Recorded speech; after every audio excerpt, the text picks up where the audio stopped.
Hello friends, welcome to KRV சமையல். இன்றைக்கி ஒரு அருமையான சட்னி ரெசிபியை பற்றி பார்க்க போகிறோம். புதினா சட்னி தான் செய்ய போகிறோம் இன்றைக்கி. இது டேஸ்ட்டு அருமையாக இருக்கும். இட்லிக்கு, தோசைக்கு சைட் டிஷ்ஷாக வச்சு சாப்பிட்றதுக்கு நல்லா டேஸ்ட்டாக இருக்கும். கேஆர்வி சமையலை முதன் முறையாக பார்க்குறவங்க மறக்காமல் சப்ஸ்கிரைப் பண்ணிடுங்க. ஃப்ரெண்ட்ஸுகளுக்கு ஷேர் பண்ணுங்கள், லைக் பண்ணுங்கள், வீடியோவை ஸ்கிப் பண்ணாமல் பாருங்கள். நான் இன்றைக்கி இந்த சட்னி இட்லிக்கு தான் செஞ்சுருக்கேன்.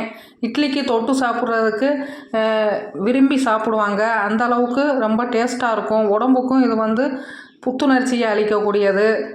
ரொம்ப உடம்புக்கும் ரொம்ப ஆரோக்கியமான ஒரு சட்னி, ரொம்ப நல்லது. அதை எப்படி செய்யலான்ட்டு இப்போ பார்ப்போம். ஃபஸ்ட்டு ஒரு வானலியில் கடலை எண்ணெய் 2 குழிக்கரண்டி விட்டுக்குருவோம். விட்டுட்டு இதுக்கு ஒரு 3 டேபிள் ஸ்பூன் நான் உளுந்து எடுத்திருக்கேன். அதை நல்லா ஒரு 3/4 பாகம் நல்லா வறுத்துக்கிடுவோம். இப்போ வறுத்துட்டு இருக்கும்போது ஒரு பாதி வறுபட்ட பிறகு 3 பூண்டு பல், 1 இஞ்சி பீஸு, ஒரு 6 பச்சை மிளகாய் எடுத்திருக்கேன். அதையும் போட்டுக்கிடுவோம். போட்டுட்டு இதையும் நல்லா வதக்கிக்கிடுவோம். இதையும் சேர்த்து நல்லா வதக்கிட்டு அதுக்கப்புறமா அந்த மாதிரி உளுந்து நல்லா கலர் மாறணும். இந்த பொன்னிறமாக வந்த பிறகு அப்புறமா நான் புதினா ஒரு கட்டு எடுத்து ஆஞ்சி நல்லா அலசி எடுத்து வச்சுருக்கேன். அதையும் போட்டுக்கிடுவோம். புதினாவை இந்த மாதிரி நல்லா வதக்கணும். வதக்கி செய்யும் பொழுது நம்மளுக்கு சட்னி சுவையாகவும் இருக்கும், டேஸ்ட்டாகவும் இருக்கும், பச்சை வாசனை இருக்காது. புதினாவை நல்லா வதக்கிக்கிடுவோம். எல்லாம் ஒன்று சேர்ந்து இந்த மாதிரி நல்லா வதக்கின பிறகு அதுக்கப்புறமா நம்ம தேங்காய் துருவல் ஒரு 3 பத்தை எடுத்து மிக்சியில் நல்லா துருவி வச்சுருக்கேன். அதையும் இது கூட சேர்த்து போட்டுக்கிடுவோம். புளி 1 பீஸ் போட்டுக்கிடுவோம். புளி போடும்போது சட்னி லைட்டாக அந்த டேஸ்ட்டு நல்லாயிருக்கும் புளிப்பு சுவையோட. அதுக்கு தேவையான அளவு உப்பு ஒரு 1/2 ஸ்பூன் போட்டுக்கிறேன். போட்டுவிட்டு இது எல்லாத்தையும் நல்லா வதக்கிக்கிடுவோம். ஒரு 2 நிமிஷம் நல்லா எல்லாம் வதங்கட்டும். இந்த மாதிரி வதங்கின பிறகு இதை இப்போ ஓரளவு நல்லா வதங்கிருச்சு. இந்த மாதிரி நல்லா வதக்கிட்டு இதை ஒரு தட்டில் எடுத்து இப்போ ஆற வச்சுக்கிடுவோம். இப்போ இது நல்லா ஆறட்டும். இப்போ இதை மிக்ஸி ஜாரில் போட்டுக்கிடுவோம்.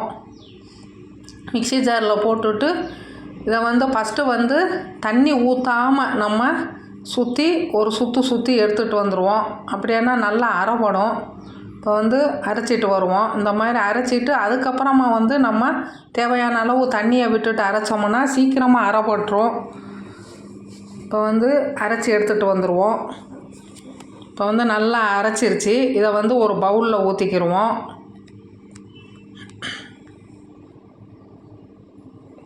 இப்போ ஊற்றியாச்சு. இதை நல்லா தேவையான அளவு தண்ணி விட்டு நல்லா கலந்து விட்டுக்குறோம். இந்த சட்னி கொஞ்சம் கெட்டியாக இருந்தால் தான் நல்லாயிருக்கும். இது தாளிப்புக்கு கொஞ்சம் எண்ணெய் விட்டு கடுகு உளுந்து 1 ஸ்பூன் போட்டுட்டு 1 மிளகாய் வத்தல் போட்டுட்டு இது நல்லா பொரியட்டும். இப்போ இது நல்லா பொரிஞ்சிருச்சு. இதை சட்னியில் எடுத்து விட்டுக்கிடுவோம். இப்போ விட்டாச்சு.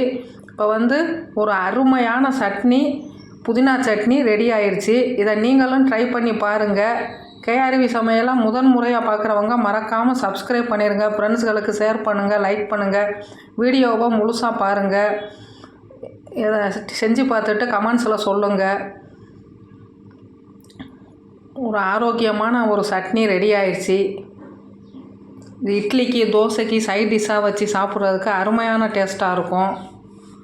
இதை நீங்களும் செஞ்சு பாருங்கள். தேங்க்யூ ஃபார் வாட்சிங்.